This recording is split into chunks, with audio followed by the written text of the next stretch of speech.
तर हे पावसाचे अपडेट संपूर्ण दिवसभर न्यूज 18 लोकमतवरती तुम्हाला बघायला मिळतील। या बुलेटिनमध्ये आता इथे थांबून लगेच पुढच्या बुलेटिनकडे वळणार आहोत। त्याआधी एक नजर टाकूयात महत्त्वाच्या बातम्यांवर।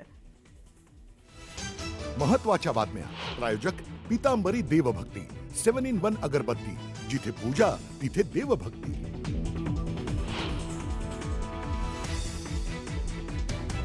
मुंबई, ठाणे, रायगड, पालघर सोबतच रत्नागिरीत आजही मुसळधार पावसाचा इशारा, तर कोल्हापूर घाट, गडचिरोली, नागपूर आणि गोंदियाला ऑरेंज अलर्ट।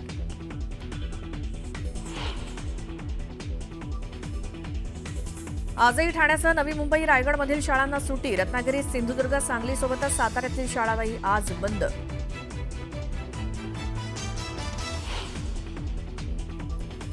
कालच्या खोळंब्यानंतर आज मध्य हार्बर आणि पश्चिम मार्गावर लोकल सुरू। मध्य रेल्वेवर लोकल उशिरानं, ट्रॅकवरनं पाणी ओसरल्यामुळे मुंबईची लाईफलाईन पुन्हा ट्रॅकवर।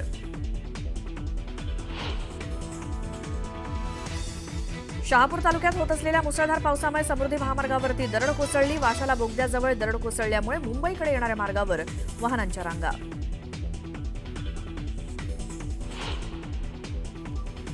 पुणे जिल्ह्याच्या घाटमाथ्यावरती रेड अलर्ट जारी, तर खडकवासल्यातून विसर्ग 40,000 क्युसेकपर्यंत वाढवला जाण्याची शक्यता।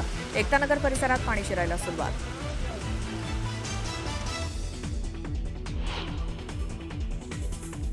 मुंबईत भक्ती पार्कजवळ मोनोरेलमध्ये अडकलेल्या 582 पेक्षा जास्त प्रवाशांची तब्बल 2 तासांनी सुटका।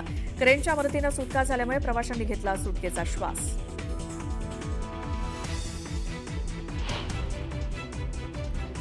प्रवाशांची संख्या वाढल्यामुळे वजनामुळे मोनोरेल कलंडली। लोकलनंतर मोनोरेलची ही सेवा कोलमडली। एसी बंद झाल्यानं प्रवाशांचा श्वास गुदमरला।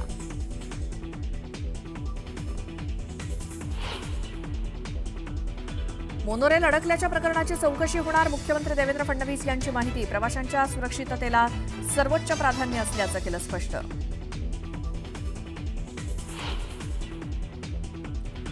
मुंबई महापालिकेच्या निवडणुकीपूर्वी ठाकरे बंधूंना मोठा धक्का। बेस्ट पतपेढीच्या निवडणुकीत ठाकरेंचे सर्व उमेदवार पराभूत। शशांक राव यांच्या पॅनलचे 14 तर प्रसाद लाड यांच्या समृद्धी पॅनलचे 7 उमेदवार विजयी।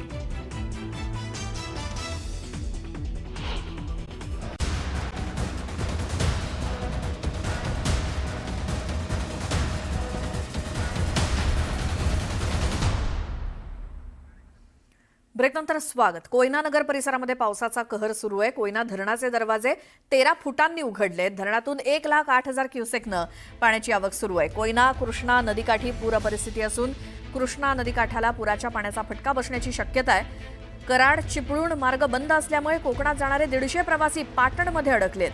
कराड चिपळूण राष्ट्रीय महामार्गावरती कोयना नगरजवळ हेळवाकमध्ये पाण्यानं रस्ता पूर्णपणे बंद झालेला आहे। कराड चिपळूण मार्ग देखील बंद झालाय, त्यामुळे 150 प्रवासी हे पाटणमध्ये अडकून पडलेले आहेत। आमचे प्रतिनिधी विशाल पाटील आपल्यासोबत आहेत फोन लाईनवरती। विशाल, एकूणच कोयना नगर आणि परिसरातली काय स्थिती, किती प्रवासी कुठे अडकलेत, कोणकोणते रस्ते बंद आहेत?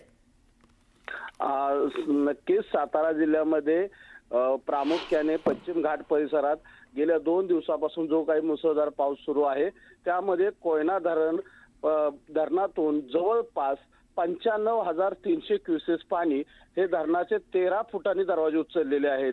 खरं तर पाहायला गेलं तर अद्यापही पाऊस या ठिकाणी सुरू आहे आणि हे जे पाणी सोडलेलं आहे, पाऊस सुरू आहे, त्यामुळे कोयना नगर जवळच हेळवाक या गावामध्ये पाणी शिरलेलं आहे आणि त्याच ठिकाणी कराड आणि चिपळूण कोकणाला जोडणारा जो रस्ता आहे तो पूर्णपणे पाण्याखाली गेल्यामुळे जे स्वारगेट बसमधून गुहागरला निघाले होते कोकणात, ते 150 प्रवासी या ठिकाणी पाटण शहरात थांबवले होते प्रशासनाने। त्यांची एका हायस्कूलमध्ये राहायची रात्रभर व्यवस्था केलेली होती आणि ते प्रवासी पाटण शहरामध्ये सध्या अडकलेले आहेत।